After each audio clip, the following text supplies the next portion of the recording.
Please ask your questions. Feel free. Do you guys bribe guests? Oh man, Do you guys work with Bill Gates? You're talking to someone who gets exactly the same nonsensical criticisms, bro. Like, It's not how many people fund we this? bribe guests and we work with Bill Gates. Oh, you do? Okay, well then. Maybe. At least you're honest about it. That's fine then. Are we rolling? Is this stuff going to be in the edit? People mustn't know Bill Gates funds this podcast. Otherwise, we'll be in trouble. Okay. Bill Gates and Jacob Zuma. Shh. Shh. Shh. You have to be out at 11:30. Yeah. Utu Eugene Terreblanche. If you guys have ever seen a documentary on BBC with Louis Theroux. So Louis Theroux arrives late, and I think Eugene Terreblanche assumes that he'd gone to see some black leaders. So he's late. I'm sorry, I'm late. He's like, who are so important? Tell me that you are late. Who are so important? So I'm thinking, who needs to see at 11:30? They can see you at 1. Dr. Sizwe Mpofu-Walsh, I'm honored to have you back. We're now called the Konvo Show, no longer the Penuel Show. I got relegated to the Mutsipe Mvela League. I'd like to start off, bro, by saying congrats to yourself and your wife. 12 years. 12 years. It's nearly 13 now. Actually. Aren't you like 25 years old? Why should I do 10? I look young, let's put it that way. No, congrats on 12 years. And I'm hoping you'll give us some secrets to the success of 12 years of marriage. And for this year, I think this has been your year. Congrats to SMWX. Thank you. From SABC to the elections to what's happened, it's been phenomenal. And I'm quite excited about what the vision and the plan is for the future, because the way you guys are moving, I think South Africa is getting a bit small for you. And I hope you've got a more continental or global outlook on what you're trying to do. How have you been? What made you guys decide to say, we're going to fuck this podcast shit up because our Penuel are sleeping on the game? Penuel, good to see you, bro. Hey, don't calm it down, Baba. Keep it at the hype there. Yeah, we decided to fuck shit up. Oratil and I sat down. We were like, nah, these niggas are playing. Huh? I just know I'm not going to talk in this podcast. Nah, I'm kidding. I'll keep quiet. I'm here for you. No, I'm good, bro. Good to see you.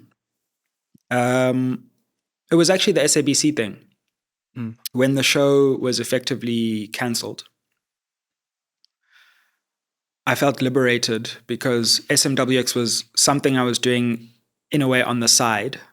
And I was like, you know what? I'm actually going to put all my eggs into this basket, because I had seen what the mainstream looked like. I'd seen inside mainstream news media, and I realized, wow, like there's no special source that they have that's better than the upcoming alternative media.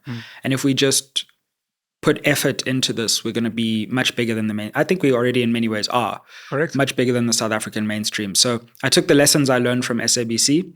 I took the extra time that I had, and I was like, we're going hard on SMWX this year. And we're going to capitalize on the election, captive audience. And if we can just keep consistent up to that moment, then hopefully things will explode when all the attention is trained on the election. And that's exactly what happened. And, we're happy. We're working very hard.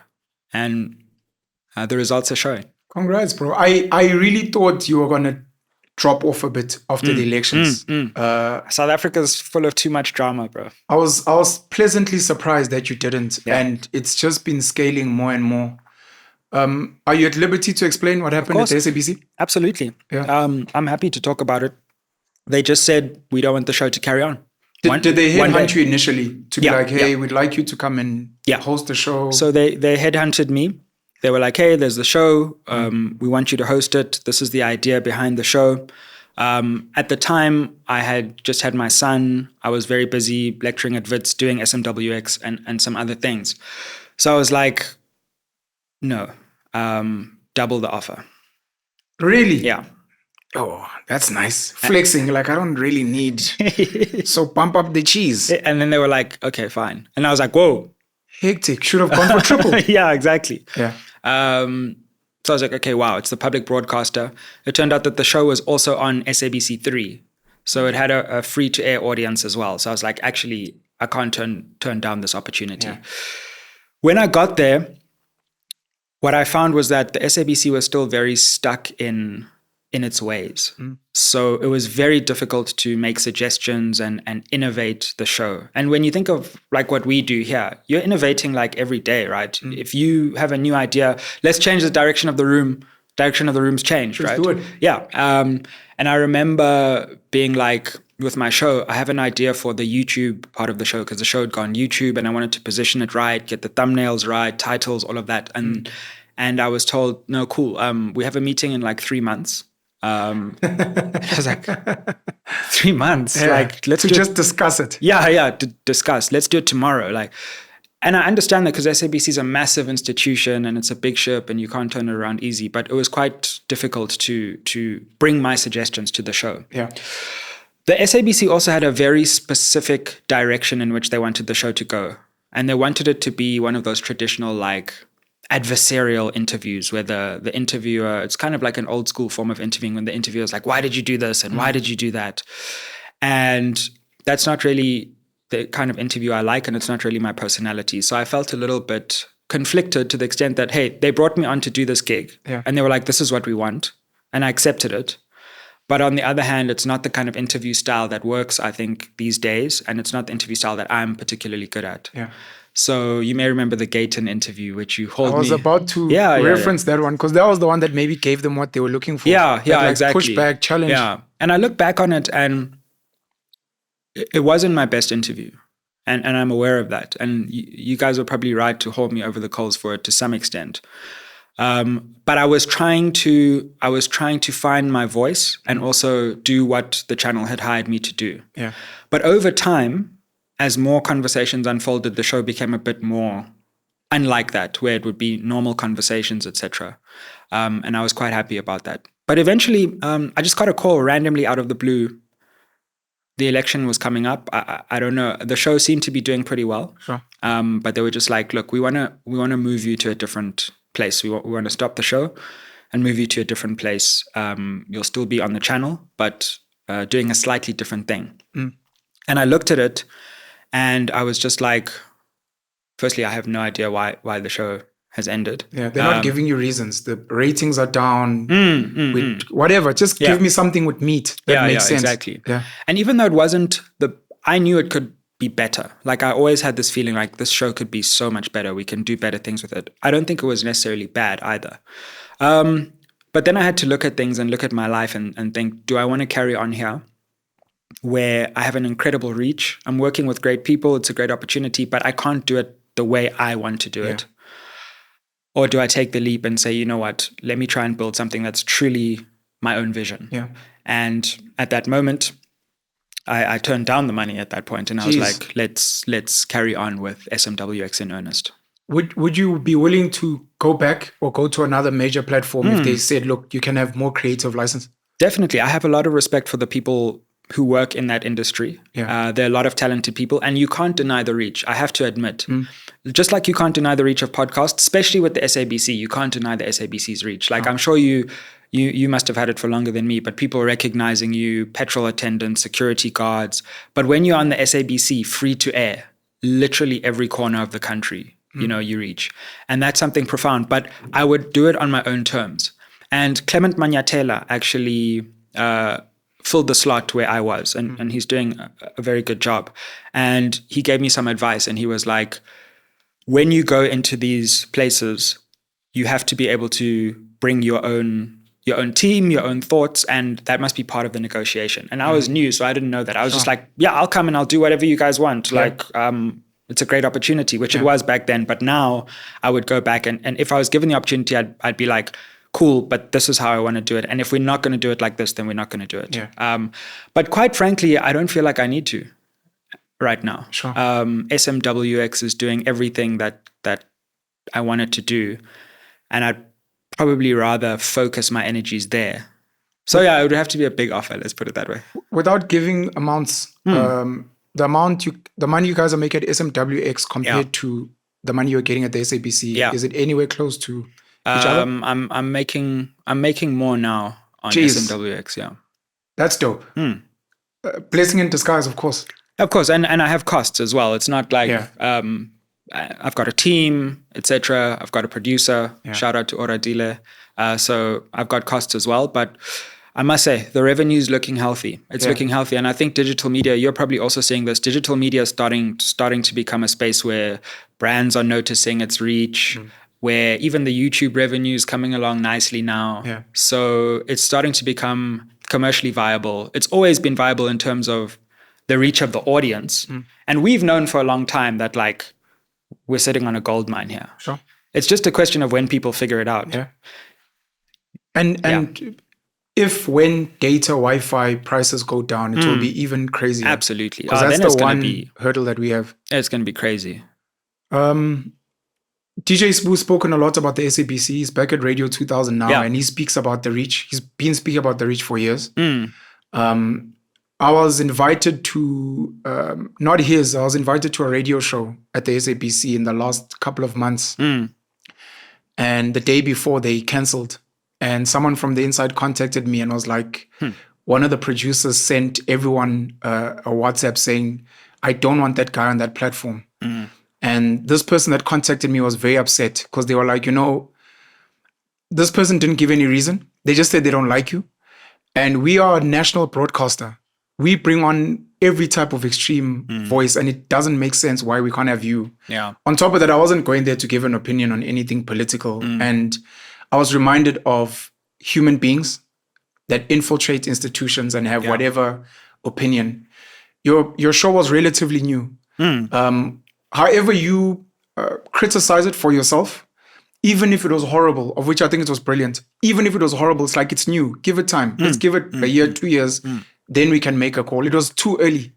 And if ever there were people inside that were interfering, that becomes sad because in future, when the SABC collapses, when radio collapses, when it won't necessarily just be because our mainstream sucks. It's because people inside refused to bring in new blood. This could be the same with politics as well. Agreed. You guys don't want to bring in new blood, but you can hear people from the outside saying these guys are cool. The least you can do is bring them on. Absolutely. And respect that we know stuff about the media that you don't know. It's not just about bringing us on, but trying to make us mainstream when we're there. Sure.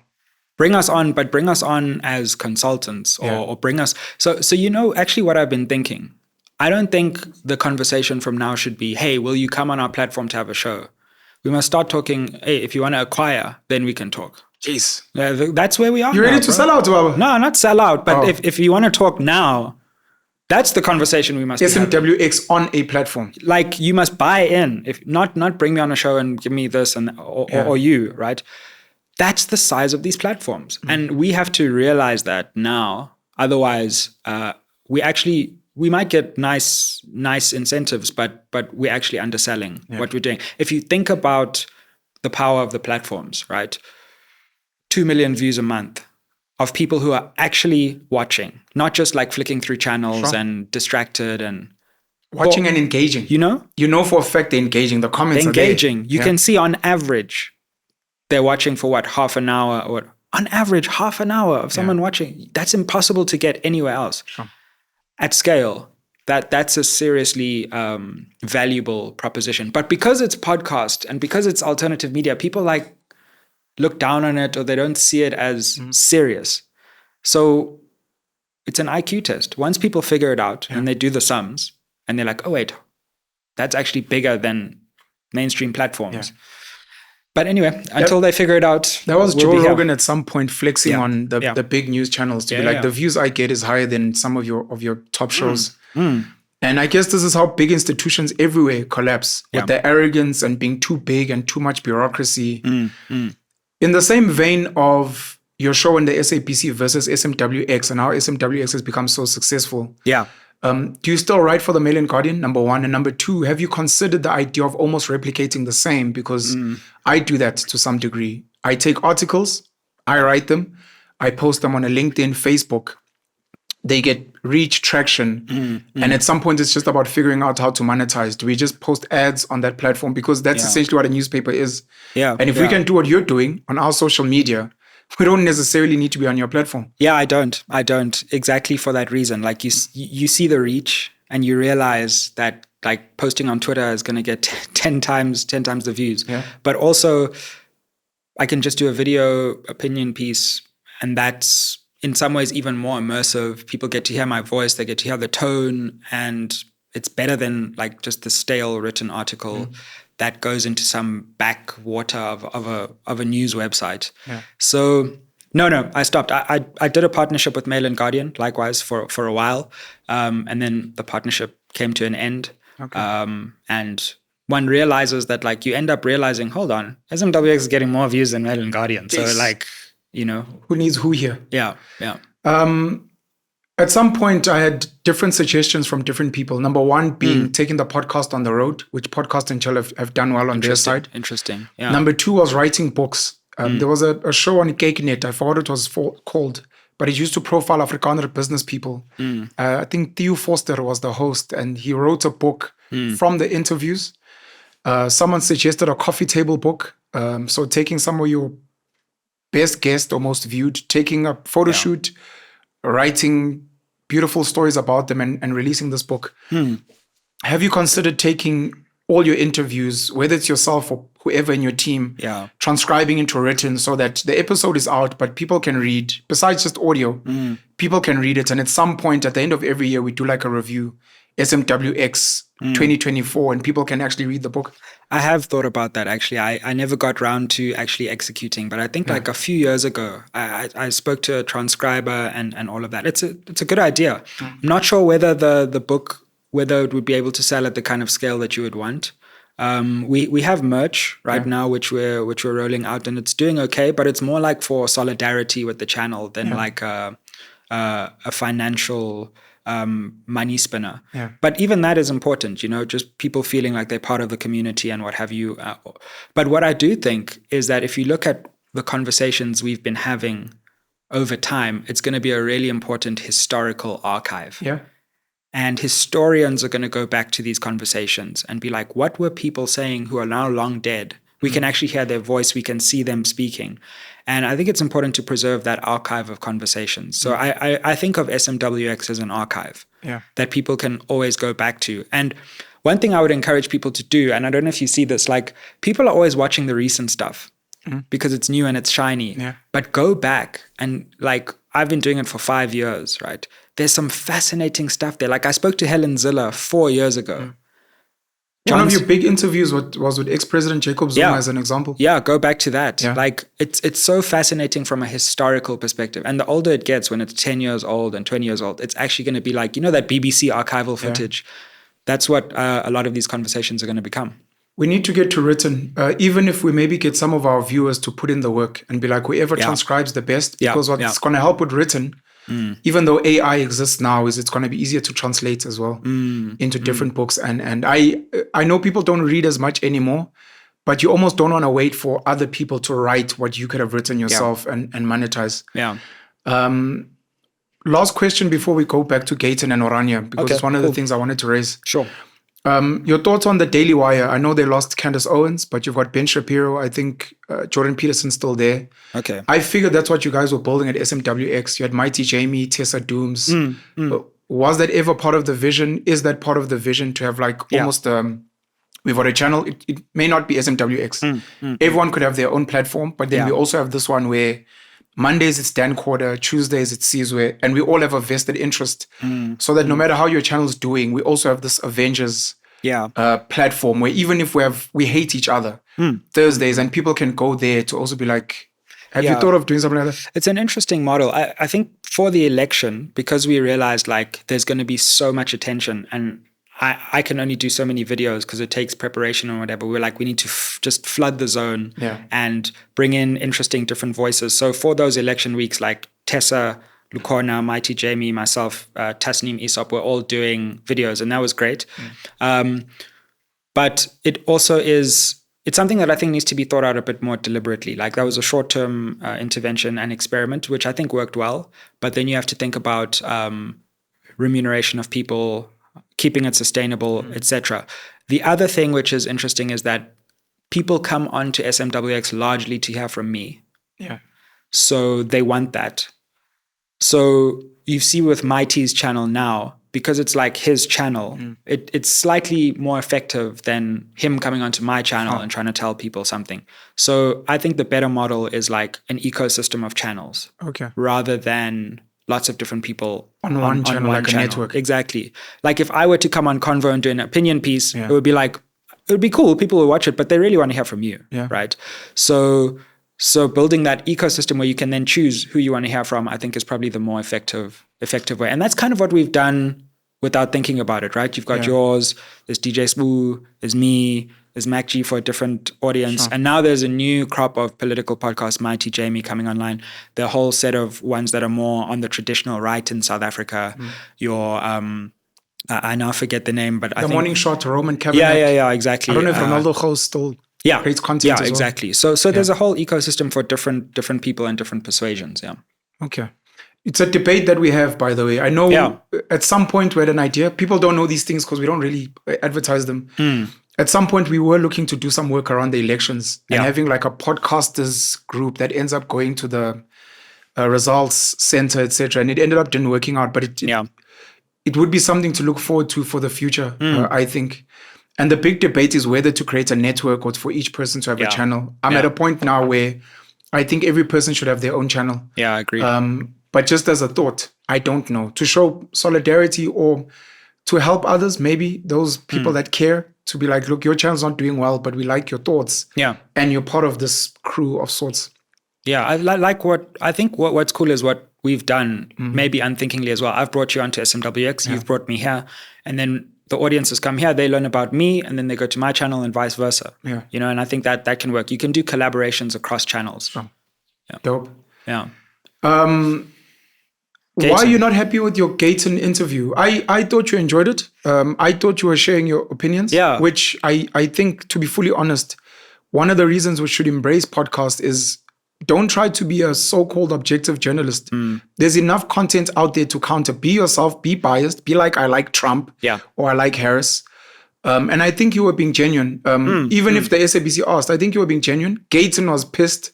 Yeah. He came on here, he was like, I'm never going on mainstream media again. Yeah. Which was great for podcasts because post that, he started being like, podcasts are great. True. SMWX is brilliant because you let people vent to their, whatever, nth degree. Why didn't you enjoy, or why are you criticizing that episode, number one? And number two, just your general thoughts on Orania, which we went to visit this year. We'll come on to Orania. The Gayton thing, firstly, Gayton, I realized that day is a brilliant politician. Yeah. There were a couple of reasons why I didn't think it was the best episode that I'd done. It was a brilliant piece of content and it went viral and it got a lot of attention. Yeah. But there are a couple of things, and I was listening, you and your brother had a chat about it afterwards. And one of the things that I pride myself on is knowing a lot about South African politics and being prepared, right? But what people didn't understand is that at the SABC, and this is just part of the way that news media works, it was something I was trying to change at the time, you don't have a lot of time to prepare. So you get told, Gayton's coming in 4 hours on the day. Jeez. Right? So I didn't have a week or even a day to prep, to sit down and be like, okay, so I have a very short window to try and scan what has happened. And then I must sit with a politician of Gayton's talent and grill them on every detail. So of course, you look as deeply as you can, and I try to bring out all of my research skills, right? But Gayton was able to find one chink in my armor where I got one date wrong or something, and he just went in and in, and I was like, damn it, man. And so that kind of made me look like I was unprepared. Sure.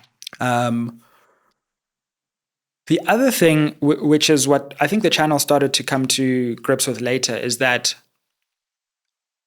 I think it's cool to grill people, and I do believe the Orania stuff. I think that was probably the best part of the interview. But if you're talking to someone for an hour, you need to have some variation, right? It can't all be grilling for an hour. That is true. Like, no one likes that. Even South Africans just don't like it. It's like, why are you grilling this person? It's not our culture. It puts people off, and it makes them just not want to be around you or go to any platform of yours again. Exactly. And I think that's why people like podcasts so much, because they're so tired of that accountability interview. And it's like, whoa, I actually got to hear this person finish their thought, you know? So I felt like I was a bit monotonous. Okay. So that's why I was like, if I were to interview Gayton again, which hopefully I will, it would be a very different kind of conversation. Oh. But I just felt at the end like, I want to do this so differently, but this is kind of the feel of the show, so I have to do it like this. Yeah. So it was interesting. It was very interesting. I realized that day as well that the Patriotic Alliance's social media game was sophisticated too. I've since been on the end of attacks from various other parties, but I was like, wow, these guys are organized. Yeah. It was before the election, so no one really knew. Sure. But I also think I landed some punches in the interview, particularly the part where I asked him about mass deportation, and I didn't want to go over the ethical route and like, is that right or wrong? But I just asked him, how are you going to do that? And I don't think he responded there. So I'm not saying he's the only one who landed punches. But I just felt that the tone of the interview wasn't necessarily what I would like to do. And I would do it slightly differently next time.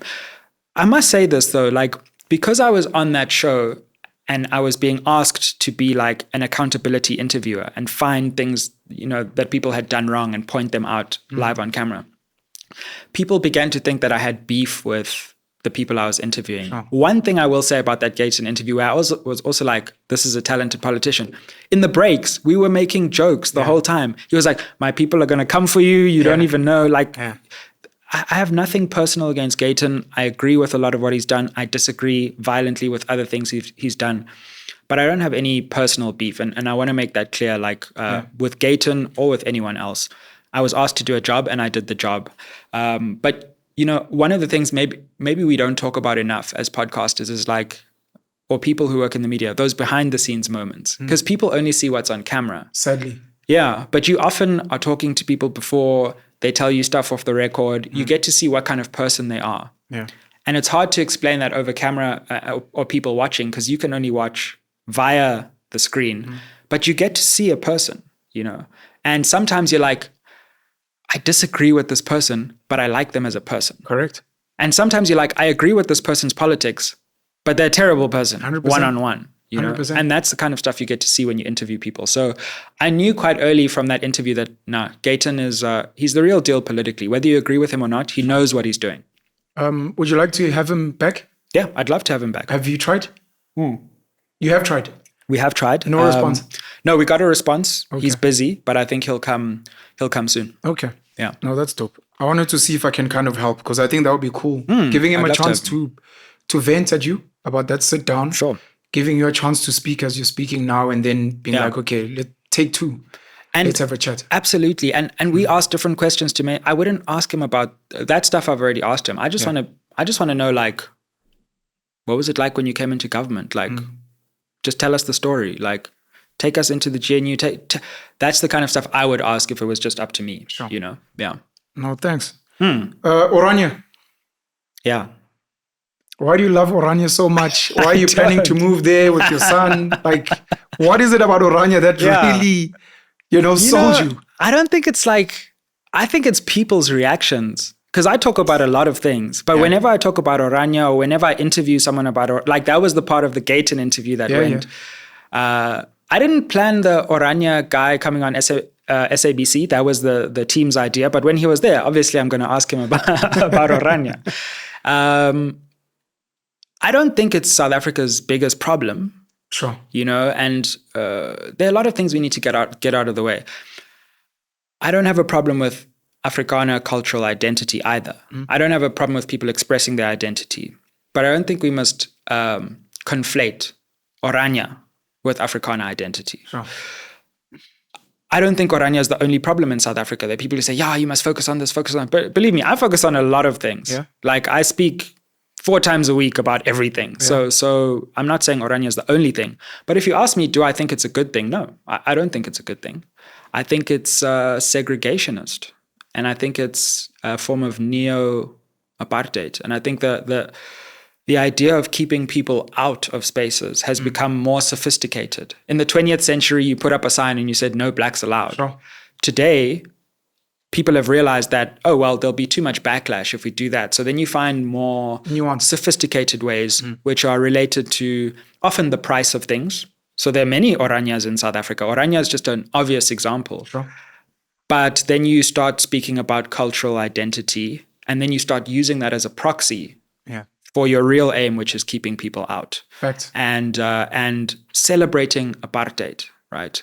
Through statues of Hendrik Verwoerd. They've got a museum there, by the way. Right. Yeah. Oof, I would shudder, but I would love to see that museum. Sure. So Afrikaans culture is a beautiful thing, and it's an important part of South African life. And there have been incredible Afrikaans people, Afrikaners in our country, who have done great things, and we should celebrate that, and that should be part of our national story. But that doesn't mean that those Afrikaners, a minority, by the way, who want to cut themselves off from South Africa, should be allowed to do so without any criticism. And my fear is that if we allow that to take root and we allow Oranias to grow, then South Africa starts breaking apart into different factions and fractions. Yeah. And the idea of one just South African nation becomes elusive. And I fundamentally believe in one South Africa. Do you feel the same? Do you have the same energy for religious segregation? You spoke about financial. Yeah. Some of the schools you guys went to exclude most Afrikaans people by far, just on its own. And that's just income, maybe. Yeah. Do you have the same energy for that? And do you think we should be raising that as a conversation? That, look, some of us have an issue with cultural segregation. Yeah. But some of you have religious segregation, or Moria, maybe a mosque as an example. And then some of you, it's financial. There's the complexes where it becomes nuanced that no, anyone can apply here if you have this money, if you live in this area, and then we have a right of admission reserved. Yeah. Do you feel those are also problematic at the same level? Well, it's an important question. And I think there are different forms of social separation. Racial segregation is a specifically evil form that has a specific history in South Africa. And we've seen, we don't need to theorize, we've seen where it goes and we've seen where it comes from. There are other forms of social separation which happen by default on the other side of the extreme, right? Like there are no white people in this room right now, right?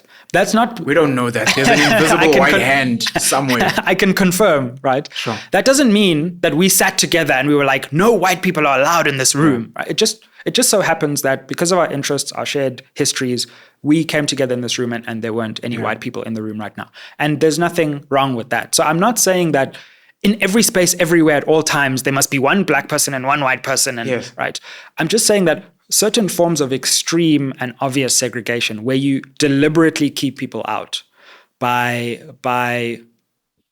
obvious or surreptitious means are wrong. Now, in the middle of that is an interesting question about the way that money works as a tool for segregation. And actually, that's largely the whole point of my book, The New Apartheid, where I argue that apartheid has been reworked to the extent that price now functions where segregation used to function. Yeah. So I fully agree and I fully accept that there are forms of price segregation or money segregation that locks people out. Ultimately, what is a price tag? A price tag is a sign that says either you can come in or you can have this or you can't. Sure. But then we need to have a larger question about, deeper economic systems. But I don't see that as equal in weight to like obvious racial segregation. You are not allowed to come in here because you are not of my ethnic group or racial group. That I think is a particular thing that we can all agree needs to be stamped out. So if some of these schools you guys went to said things like, no poor people allowed, that would be problematic. Yeah, it would be problematic. Yeah. And I think it's a difficult question. It's a tough one. Because they don't say it explicitly. Yeah. Whereas they say only Afrikaners. These schools don't say, look, only rich people. Yeah. So it's not as explicit. Well, there are ways in which it's not as if these schools say absolutely no. Like there's literally not one black person living in Orania, right? Is the price of something similar to racial segregation? That's an interesting question. What I do think is that there are ways in which racial segregation overlaps with price that we need to look at. So, for example, that's why it's important to open up educational institutions through scholarships, through other means, so that you can bring more people in. Yes. But yeah, these what is sad is that we have privatized institutions. And by the way, I've never said that I'm not part of these institutions, right? In fact, if you read my book in depth, what I say is that it's impossible to escape the structure. Because where do you go? Yeah. Do you go and die in the public healthcare system? Do you not educate yourself to the best of your ability? Do you not live in a segregated part of a city and expose yourself to violent crime? So the pervasiveness of cutting yourself off is everywhere. Yeah. But that doesn't mean that we must agree that it's right. It means we have to find ways of opening up those schools so that they become more accommodating, more inclusive, building new schools which bring more people in, because those schools only have a limited capacity anyway. And one thing that I am quite passionate about and have spoken about is, never mind the price barriers, there are also certain cultural barriers where Black students don't feel that they belong there. And I think you can open those spaces up. So person in Orania says, no, never allow anyone into these spaces ever, basically. I think the question is, in terms of privatized privilege in South Africa, how do you expand that and make it so that more people have access to that, not close it off to just a few. Are you willing to visit? Can I speak to your straight home and organize an excursion? It would be some serious content. We'd probably get 1 million views with that. I'm not really interested here. To visit? Yeah, I've seen enough. Because they are counter arguments, right? Yeah. I'm not speaking on their behalf, no, but sure. from what I've seen on social media is, come see us, judge us, but from an informed opinion, which is one of the things we criticize many other people for as well, that if they are willing to host you, then go check it out and then be like, no, I really hate that place. I was there. Yeah. I felt the vibe. I saw the museum. I was disgusted, but I've been there. Yeah. I think there was a Black British journalist that went there, and he went and he released content saying he didn't like it there, and they were upset. But it's like, no, at least he was there. Yeah. Whereas the next pen goes there and is like, oh, I had a decent time. Yeah. You're not willing to go there. No, I've seen enough. And look, there's this thing that exists in our country where it's like, if you disagree with someone, you then hate them or whatever. And it's fine. Like, there are certain people who agree that Orania is great, and they're allowed to have that view. I'm just expressing that I find it dreadful and I find it problematic, and that's okay. I don't feel like I needed to go and see the Jim Crow South in America to know that it was racial segregation. Yeah. You know, I actually wasn't around during a long period of apartheid to even go see it. Yeah. But I know what happened, and I can see Orania. I know what it is, and I've read a lot of scholarship about it, and certainly its history. And it's not the kind of place that I would particularly like to go. If I were ever to go, I wouldn't just go to Orania. I'd go to the neighboring communities. I'd go around that area, see what effects Orania is having on other places. Yeah. See actually how Orania still needs Black people to survive, even though they keep them out. And even if they're not in the community, everything around that community is still intact. So I think we need a broader conversation about how South Africa still, you can't have an Orania without South Africa. But Orania wants to cut itself off in many important ways from South Africa. Yeah. So I'm good. I'm good for now. Do you believe in the idea of, so countries were made up? In the African context, there was the scramble for Africa, and different colonial nations in Europe decided to pick and choose. Yeah. Do you believe in a future where we have conversations around restructuring borders, and it may not be Orania, but it may be the people of KwaZulu saying, no, we'd actually like to have our own kingdom, like Eswatini. Yeah. Other people say the same. Do you believe in something like that? Or do you think we should be fighting for inclusion, to be like, as difficult as it is, let's push for this rainbow stuff. You may not like it, but we need to. Do you believe in a future where people of similar culture, identity are allowed to pitch to a United Nations or some other international body for, we want to reimagine the world? Wow, that's a profound one. And I think there are different forms of rethinking borders. Yeah. There are ways you can rethink borders, which I think are forms of progress. And then there are ways you can rethink borders which actually take us back. Yeah.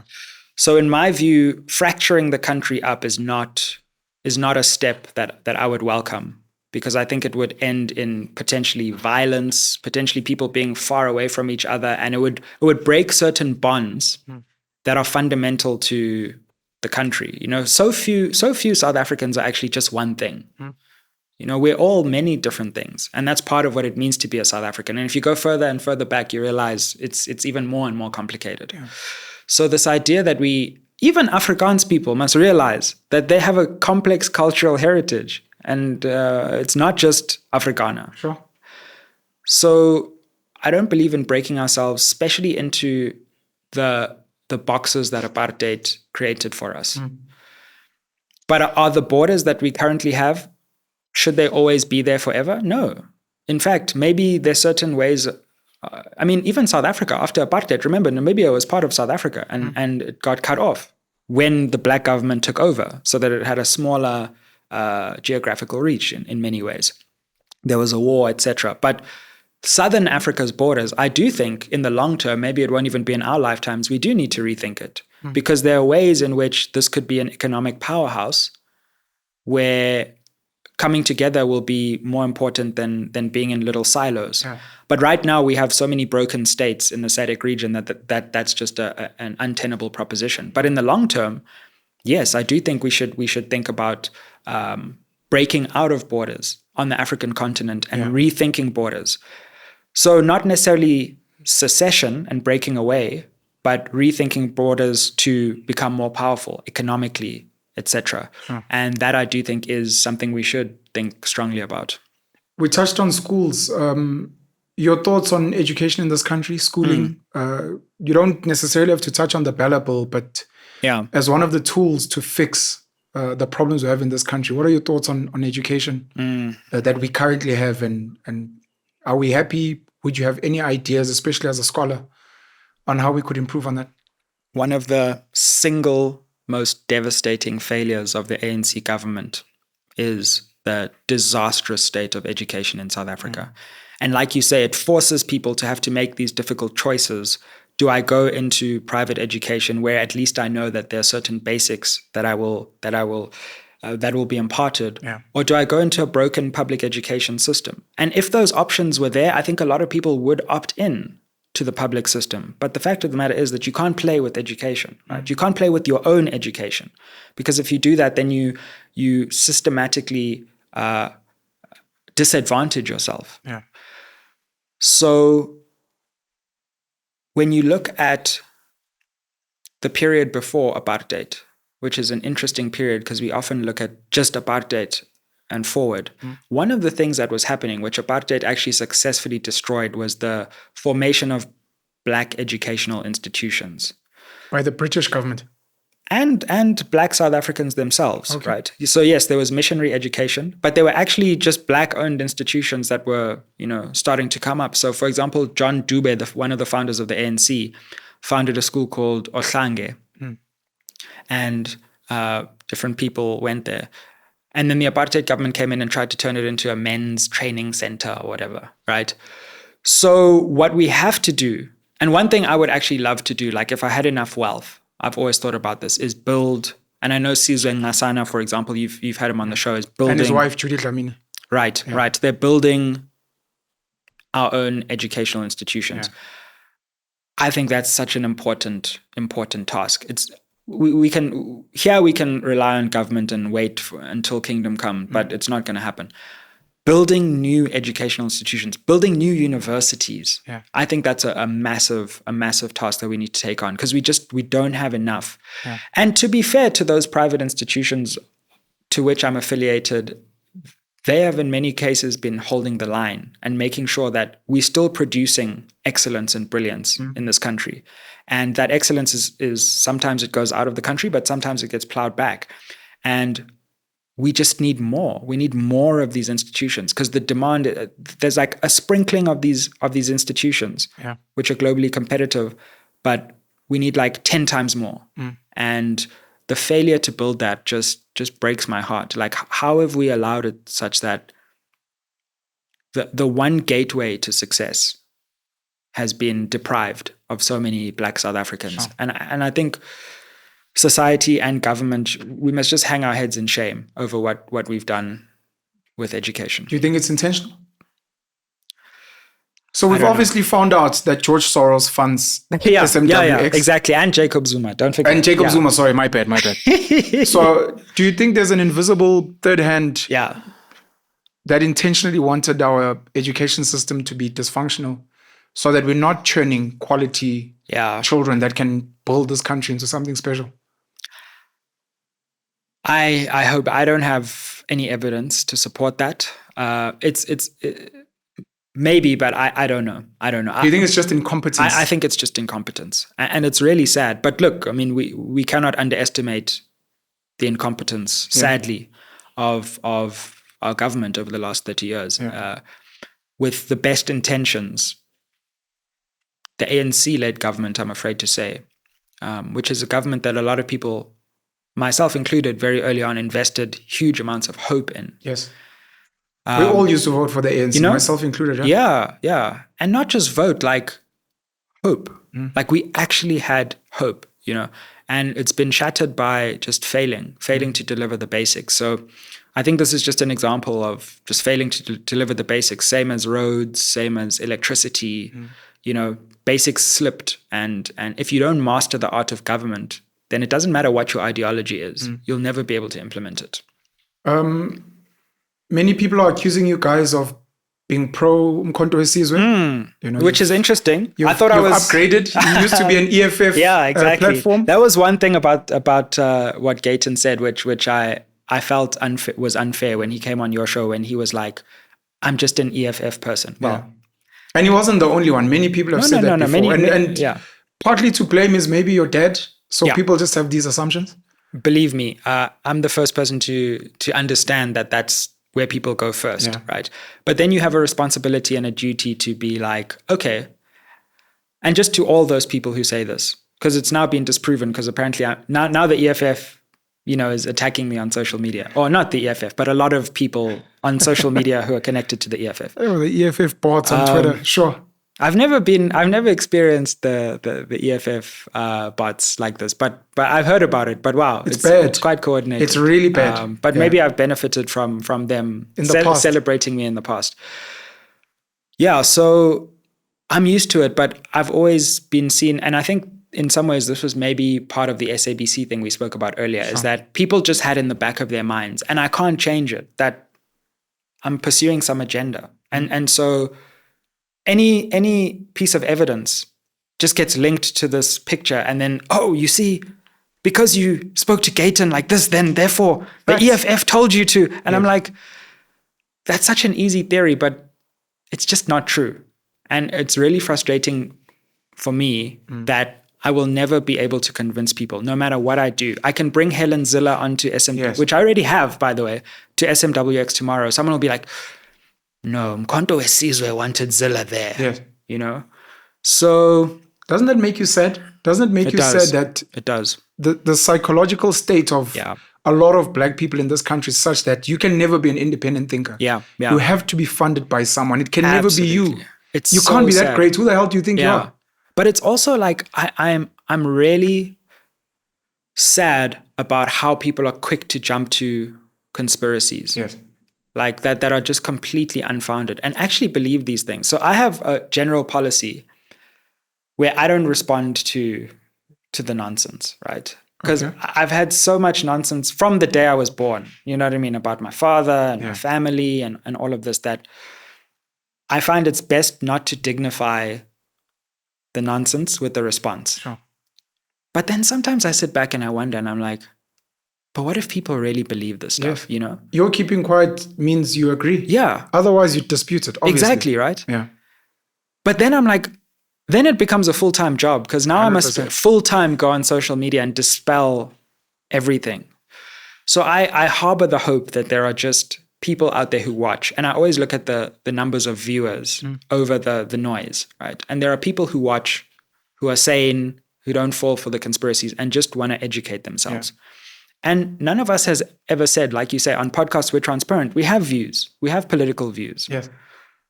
But that doesn't mean that we're pursuing someone else's agenda, right? I am a very opinionated person. I have views of my own and they're independent. I disagree with my father. I disagree with my mother. I disagree with my friends. No one person agrees on everything with anyone else, right? And for someone who's so independent-minded to be told I'm pursuing someone else's agenda is like the ultimate insult to me. It's very insulting. Yeah.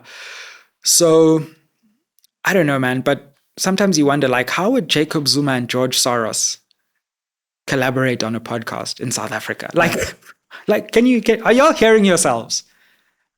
What if, and this is a crazy idea, what if I run and control SMWX? That was us initially with Rob Hersoff. I remember, and I was like, "Oh, yeah, we've seen this movie before." You see, now I wanna be like, "What was that like for you?" But we need to talk about it because it's a way of delegitimizing independent, Black-owned platforms, right? And you know what's sad for me is that people should be celebrating this moment, right? Because the mainstream media, if you look at the funding, if you really want to talk about influence, look at who owns and controls mainstream platforms in South Africa and trace that funding back to its origin. Now a new group of largely young, Black, new media voices is rising to challenge that institution which has been around for decades and decades. And instead of standing up and celebrating it and saying, hold on, we've now got a whole new platform which is changing media narratives, is owned and controlled by a young Black voice. Instead of doing that, we say, Jacob Zuma must be funding this, or George Soros is funding it. No. Appreciate that actually Penuel is thinking about what you may like Penuel, you may hate Penuel, you may like me, you may hate me, but you must respect that you've built an independent media platform and you are the mind behind it. And then address that mind rather than saying that Rob Hersoff is funding your thing or whatever. So no, look, I have been very open about SMWX's funding. Here's where this George Soros thing comes from. In 2019, and I think it's important to always be open and transparent about these things, there was a competitive grant available for startup media projects. And it was funded by the Media Development Investment Fund or something. And I think they have something like 17 different funders. It's foundations, it's high net worth individuals and whatever. One of which is the Open Society Foundation. And that's the foundation which George Soros founded, I believe. And I applied for a grant and I won it competitively. And that was the money that was used to build SMWX in the early stages in 2019.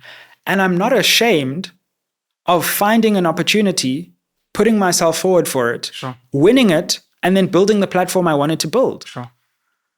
It's like getting a Rhodes Scholarship. Yeah, exactly. Like take that money is my view. And then become who you want to become and don't feel like you have to now pursue Rhodes's agenda, right? So we got that funding. It was 500K in 2019. 2019 was a long time ago. It's a good amount of money though as well. It was Damn, shout out to George Soros. George, we here, boy. Georgie. Open Society, come on. 500K 5 years ago it's not that much at this point. So and that was in the early phases of SMWX. That program carried on until 2023, and it closed. And as I say, the bulk came in 2019, and then there was like mostly mentorship and some other financial help here and there. Then it's closed. It's now nearly 2025. So at present, SMWX is not funded by anyone. It's not owned by anyone I solely own SMWX, Yeah. and it gets no external funding. Do I feel compunction about applying for a grant and using it to build a podcast? Absolutely not. I think everyone who has a dream to build a media should use every tool in their arsenal to get the support they need to build the platform. But if people are worried that I'm somehow pursuing George Soros's agenda, just make it make sense. It's so sad. Yeah. Darren Comfort has joined Umkhonto Sizwe. Many of his supporters, because he was very pro-EFF leading up to the elections, have attacked him. Have you been approached by any political parties? Would you consider joining any political party? Yeah, like throughout my life, I've been approached by pretty much every party. I mean, I can't even name the parties I've been approached by, which makes sense, of course, because we have probably on our platforms more influence than an MP right now, right? So yeah, I mean, even DA, like I remember someone speaking to me and being like, you should think about this is so I love how the DA recruits, by the way. It's one of the things that really broke my heart early on with the ANC. It's one of the things that breaks my heart about just black people versus white people. Yeah.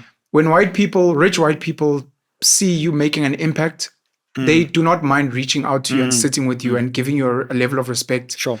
And for some weird reason, rich black people struggle a lot. There are a lot that I've met, rich black people who support me. Yeah. But many others, they know you're there. They fully know you. True. You know the people in their circles, they're discussing you. Yeah.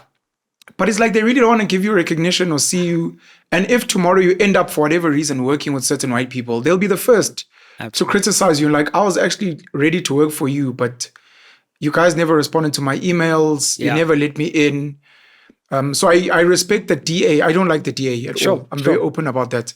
But in the way that they approach black talent and they like come through, we'll give you a parliamentary position or whatever. And then obviously they spit them out later. But I respect that, and I wish more political parties, maybe even Gayton himself. I know he's focused on his ministry. One of my criticisms of him is I don't know if he's working enough to be building the Patriotic Alliance. There should be focus on that as well, outside of him. Okay. I hope more of these guys, maybe Umkhonto Sizwe is leading the way in recruiting talent. Because there are kids out there who are vocal, who are doing amazing work. And if you don't snatch them up, trust. If it's not locally, they'll be in Canada, Dubai, doing amazing things. Yeah. And you guys will be claiming Elon Musk. And you're like, but you guys never appreciated him when he was here. Yeah. So would you join a political party? No, I wouldn't. I respect those who do. And I think, as you say, it's interesting to note how political parties have started to poach from the digital media space. Yeah. We look at Roman and the DA and Ronaldo Khos. Yeah. So clearly the DA is under... And Big Daddy Liberty. Oh, is he now? He's with the DA as well, yeah. There you go. Now Darren with the MK. Like I said, contrary to public and popular opinion, I'm a very independent-minded person. And I'm not, nor have I ever been, a member of any party, except for a very brief period in my university years with the ANC, if anyone actually wants to know.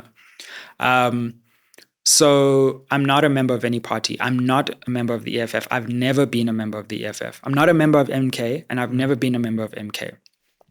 And I don't feel right now like I would actually benefit more in terms of influence over society by being an MP. Yeah. Actually, I genuinely feel like this platform is more influential than if I was one of many MPs in Parliament in a committee. Yeah.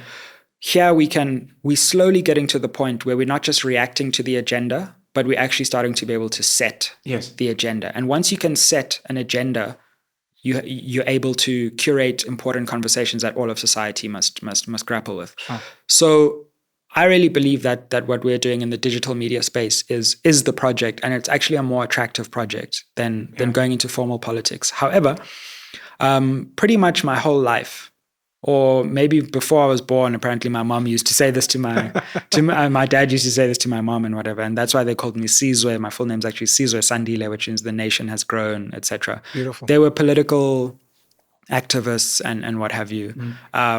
people have been saying, you have to go into politics. You must go into politics. And maybe the reason I haven't is because I'm rebelling against that expectation. Sure. I don't like it when people are like, you must do this. But maybe one day in the future, if the stars align, like in the distant future, I would not rule out going into politics. Because the one thing about media is you get to have the conversation, but then you don't get to change the thing. You can only put the thing on the table, you know. And yeah, I feel like I would love to, if the stars aligned, have a crack at implementing the change. Sure. But I don't want to be told what to do by any party. And that's I wouldn't survive right now. I wouldn't survive. And that's why I haven't joined. I wanted to confirm Big Daddy Liberty's name, Usihle Ngobese. Right. So our platforms kind of transcend politics, which gives us a very great privilege, and it almost allows us to sit with almost anyone. Yeah.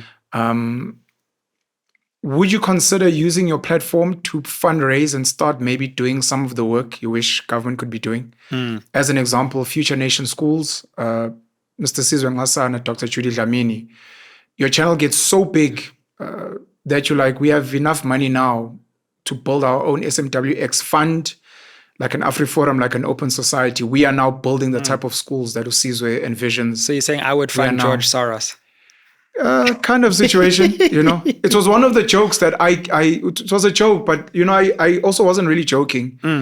You sit with the leaders of AfriForum, you sit with the leaders of Orania, you sit with the Rob Hersoff, you sit with politicians, and you're like, have you ever considered the crazy idea that maybe they're not influencing me and I'm influencing them, and some of their budgets and their moves might change? So you might see Orania in 10, 20 years be more welcoming of, at the very least, colored Afrikaners, and you might be able to trace that back to certain conversations they had with people where other people were not.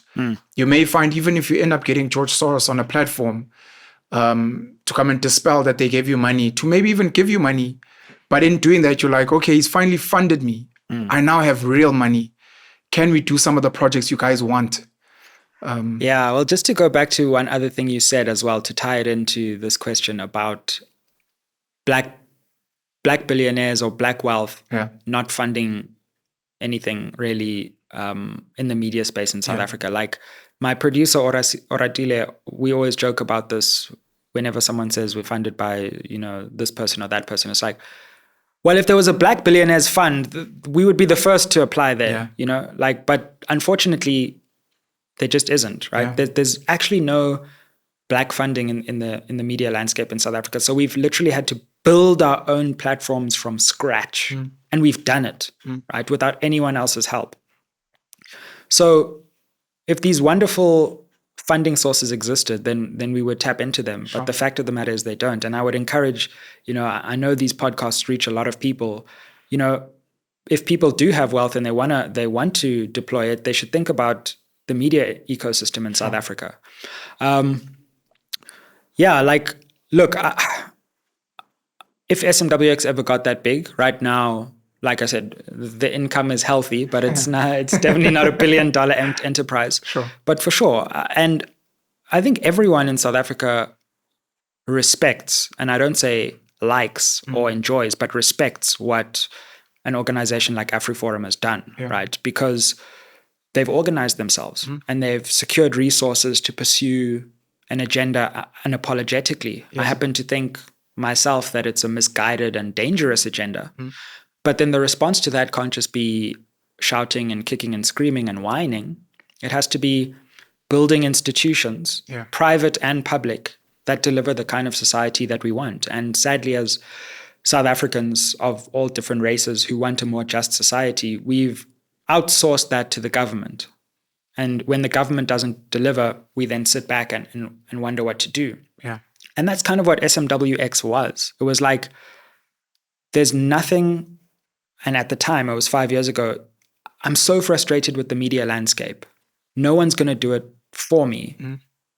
Let's build a new institution that can make its little contribution to the media discourse, right? And we need more of that thinking. I'm not going to get to all of my questions. We don't have much time left. I just want to bookmark. Yeah, well, we can have a bit more time because I came late, so. Oh, siyabonga. Oh, thank you so much, Sizwe. I wanted to ask your thoughts on the land issue. That's a very loaded topic. I don't think we'll get to it. I wanted your thoughts on the psychological state of Black South Africans and why in 2024 we're still struggling, or they are still struggling to buy from their own people, why we're struggling to go back to the townships and build the schools we want to build, etc. But with the limited time we have, I'd like to ask two more. Sure. Or for you to engage me on two more points. For sure. First and foremost, shout out to St. John's College. Shout out. My brother's 3 boys are there. Oh, nice. Such a pub school. All the guys that go there are pub, but you know. So you say, because we keep beating you at everything. If you say so. I think my brother's boys might be going to St. Stithians soon. I'm not sure, but that's we can't whatever have that. their family dynamics are. Can't have that. You can't have that. No. They must stay. Yeah, at St. John's. Oh, you're offering a scholarship. Let me call my brother right now. Sizwe says he's gonna.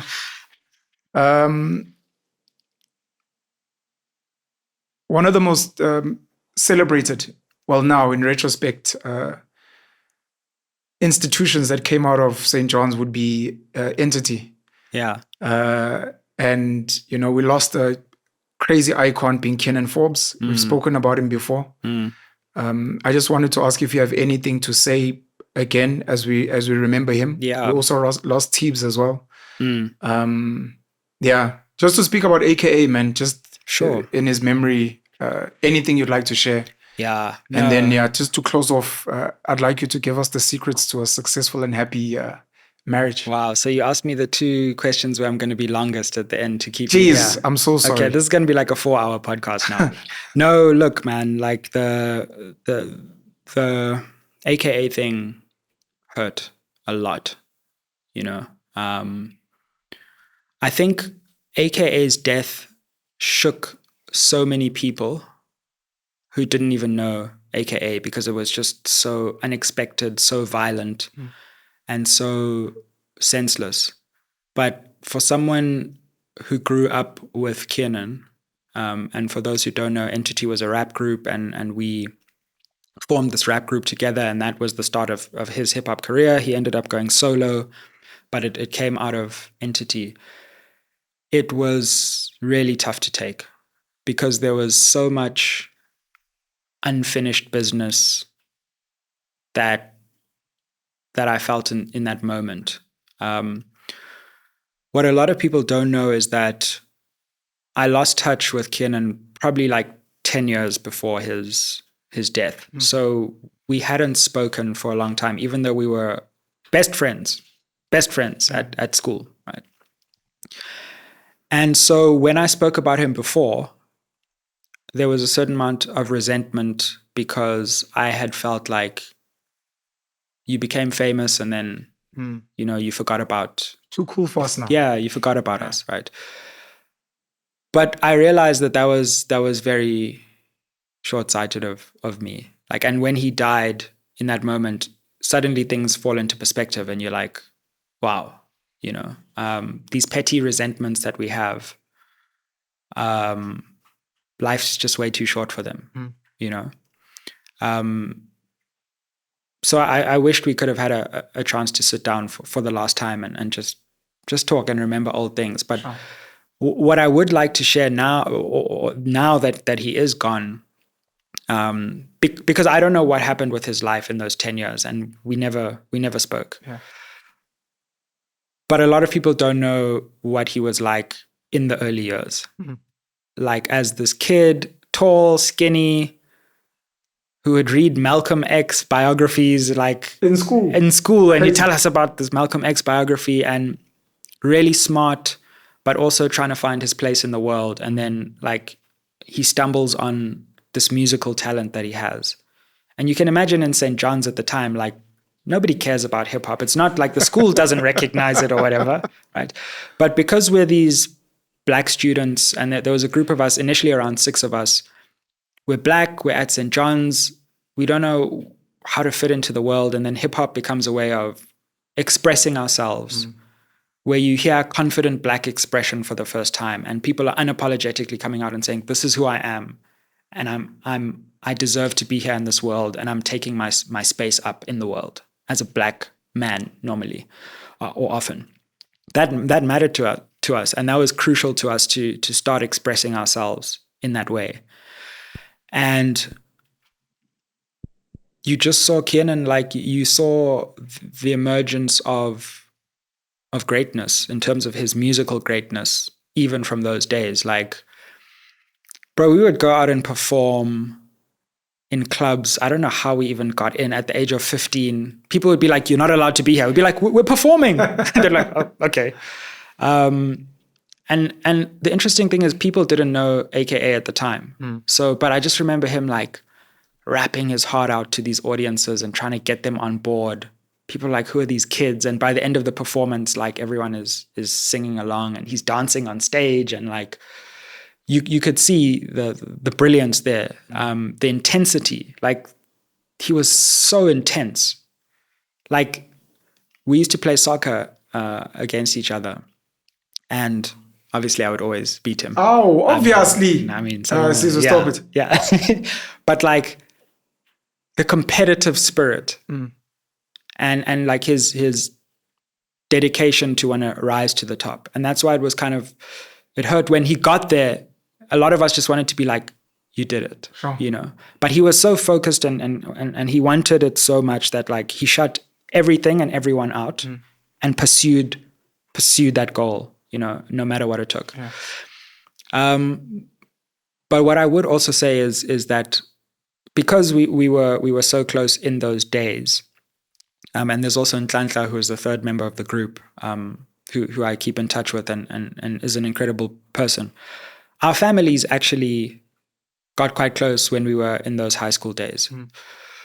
So when he tragically was murdered or killed, and I didn't want to claim my proximity to him, because I was like, look, I haven't spoken to the guy in 10 years. Sure. I don't know how he feels and all of that. And I didn't go to the house because I didn't want to be seen to be like ingratiating myself onto the family at the time. There were people, you know, wherever there's attention, then people start doing weird things and they try to leverage and exploit that attention. Of course.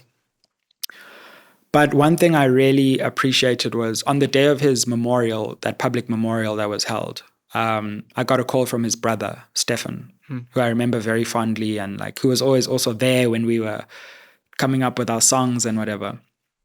And he was like, "Sizwe, it's Stefan." And I was like, "Wow, Stefan, I'm so sorry. Like, how are you?" I didn't know whether to reach out or, you know, I didn't want to impose. Oh. He was like, "The memorial's today, and we would really like you and Ndlovu to be there. Please come. There's a room where the family's going to be. We'd like to see you. And like, you're not imposing. We want you to be there." Yeah. And we went to this holding room where his family was, and we saw like his grandfather, his uncles, his aunts and whatever. And they all remembered us because we had gone to stay there a time when we were performing in Cape Town and whatever. And they were like, "We remember you." They were quoting our lyrics and rapping Entity songs to us. And we were like, wow. So like, we weren't making this up, right? It was a real thing that, you know, in some ways bound our families at the time. And Uncle Tony, who I have so much respect for, I was in his house all the time for like 4 years, 3-4 years, came into the room and he saw me and Ndlovu, and he just like, he was like happy, you know, seeing everyone. He saw me and Ndlovu, he brought us into a hug and he just broke down and wept. And we wept.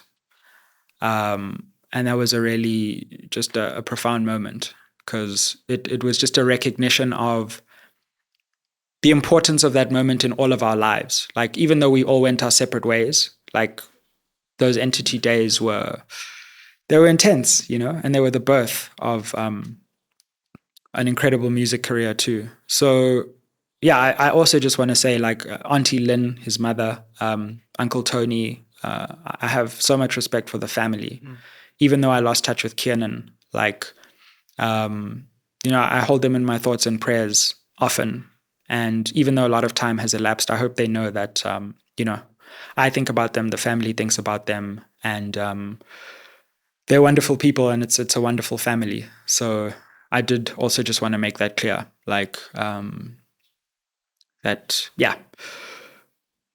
Kienan's death was just just tough from so many perspectives, and I hope his family is recovering as best as they can. Thank you for sharing, bro. And Stefan.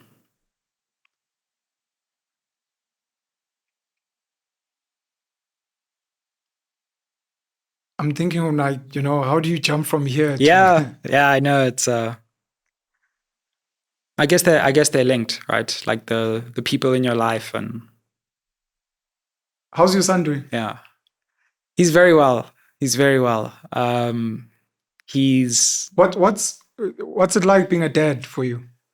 It's amazing, bro. It's amazing. It's hardest thing I've ever done for sure. You're a hands-on father. Yeah. Some of us have retired, but you're fully hands-on. I'm fully hands-on, and I think part of the reason is that, and I spoke about this on our last podcast, I have all the love in the world for my dad. He gave me so much, and I always knew how much he loved me.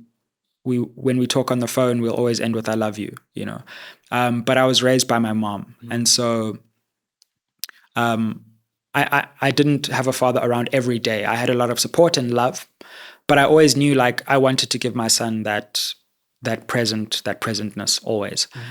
And so I'm hands-on. I'm dropping him off at school. I'm picking him up. We've got a schedule. So my wife does her part. I do my part. But yeah, I'm there, and it's tough, man. Yeah. The sleep gets you. And kids, you can't give them back. You can't send them back and be like, no, we're good. And there's no end date. There's no end date. This responsibility ends on this date. It's Sure. it's forever, and it'll probably outlive your life. Sure. That was another thing about the SABC time, was my son was very young, and then I had the show, and then I was staying out late, and then so it was a tough time in life. But he's good, man. He's really good with his words and language, which is something that Shout out to the parents. I take pride in. Yeah. So he started speaking very early and saying big words very young, and so that gives me a lot of joy. Quite musical as well. Yeah. He loves music. Strong-willed. I'm is this what my parents were dealing with? Yes. Okay, boy, we need to now go to bed. No, we don't need to go to bed, Daddy. Please. And then what do you do? And there's okay, but we really do because you're tired. No, I'm not tired. Oh, now what? So yeah, very strong-willed. How many kids would you like to have? I don't know, man. Negotiations are ongoing. Okay, I understand. But it's a tense conference. We'll see who's going to win. Yeah, exactly. So Kotesa of family planning. We'll see where the negotiations end, bro. Okay, but you'd like to have more. We'll see. Okay, we'll see. It's a big investment, so I just need to make sure I feel ready for that investment. But I wouldn't rule it out either. You spoke about converting to Islam for your wife. Are you still a Muslim now? Do you practice Islam? What does that mean to you? Yeah. Look, I think religious convictions, and I see it as quite a private thing. And I don't believe in the supremacy of one religion over another. I'm really not here to try and in my life win people over to my perspective. So that's the first thing. But if you really think about it, your religious convictions are often the beliefs that you hold may be linked or related to the people who you're close to. They may not. You may rebel against them. But often your parents will pass on religion. Often, or a brother or a sister or something like that. So it's not crazy for an intimate partner to be that person, who opens your mind to a certain religious perspective. And that's what happened with me. Sumaya was Muslim. And I said, look, I can't guarantee anything. I happen to be in love with you, but that's all I can guarantee. yeah, I can guarantee that. And but I will read and I'll educate myself and I'll see. I won't rule it out, you know. And I read into Islamic philosophy, Islamic literature, and I came to the view that, and I think this about most religions, that there's a lot of similarity, like with what I already knew. Coming from a Christian background, there were already Muslim members in my family, so I have some cousins who are Muslim and stuff. And even though religions disagree on what the fancy scholars will call ontology, or what exists in the world, what really exists, you know, is God a personal being, or is he a creative energy, or she? What they tend to agree on is a lot of ethical foundations, you know, kindness to others, helping where you can help, etc. And when you read religions and you go into different religions, you start to recognize certain patterns and certain similarities. And I certainly saw that in Islam. And so I thought to myself, I can vibe with this. The problem, and the hardest thing, is external perceptions of what it means to be Muslim. Certainly at a time where we're coming out of an era of the war on terror, Islam has been categorized in ways where people maybe stigmatize it. So you do grapple with that and the way that other people see you. But in terms of my own sense of self, I'm still Muslim, and it's been a beautiful spiritual journey. But like I say, because my background is so diverse and there's so many religions and races and different kinds of people, kind of similar to you, like I see you being able to occupy lots of different worlds. I'm never one to be like, this is the only way, and you've all got it wrong and I've got it right. This is one way. And I think there are many paths to the spiritual summit. Islam is one of them. Other great religions are equally legitimate paths. You never had to sacrifice pork, alcohol? Yeah, so I eat halal meat. I don't drink. And did you eat pork before? Did you drink before? Yeah. I stopped drinking. Maybe it's just love, but I stopped drinking the day that my wife and I were got in a relationship, and I've never drunk since. That was 2009. That's dope. Shout out to her, man. Thank you. Shout out to her. She saved me a great deal of expense and trouble. Sure, so we can invest in the podcast. Yeah, exactly, man. Hey, sobriety is a superpower, man. Top 3 secrets, if you have them, on how to have a committed relationship in a space where so many of us are struggling. I was thinking about this, and I don't know if I have any pearls of wisdom to share. Are you aware of why you and your partner are working? The reason I was uncertain of whether I have any tips, so to speak, to share is because relationships are so dependent on both people. Correct. And you can bring your best self to a relationship. And if the other person doesn't bring their best self or is just a bad person, then the relationship breaks down. 100%. So I think we often feel like a relationship is only one party's responsibility. You either blame yourself or you give yourself credit for a relationship surviving. And it's like the driver and the car, and at different times one is the driver, one is the car, but only together can you go in a destination. And so I don't know, I just think I was lucky, and we are lucky to the extent that as two people we vibe together, right, and we see the world in a specific way. And because we resonate there, we're able to see the relationship as more important than whatever particular hardship we might be going through at that moment. But I don't know, man. So number one is both of you must be trying. Definitely. And both of you must be committed. Like that's for sure. I mean, that's a given. But again, I don't necessarily advocate that everyone must get married, and I got married very early, and it's nearly 13 years now. But that's what worked for us. Sure. And because of our cultural histories and our families, marriage was the way that we chose to express our commitment. Yeah. But maybe for another person, it's not necessarily marriage. It's cohabitation. Yeah. And that's fine, once again. So I think finding the mode that works for you and not necessarily modeling yourself on any other relationship, but finding a relationship that that resonates with you, and hopefully it resonates with your partner, and the bond is strong enough that it transcends life's hardships, and find someone who can be the bigger person from time to time. At different that I will say is important. Like there are times when like sometimes you're just not the bigger person, Sure. and then your partner is like, okay, this time I'll be the bigger person. That's and then beautiful.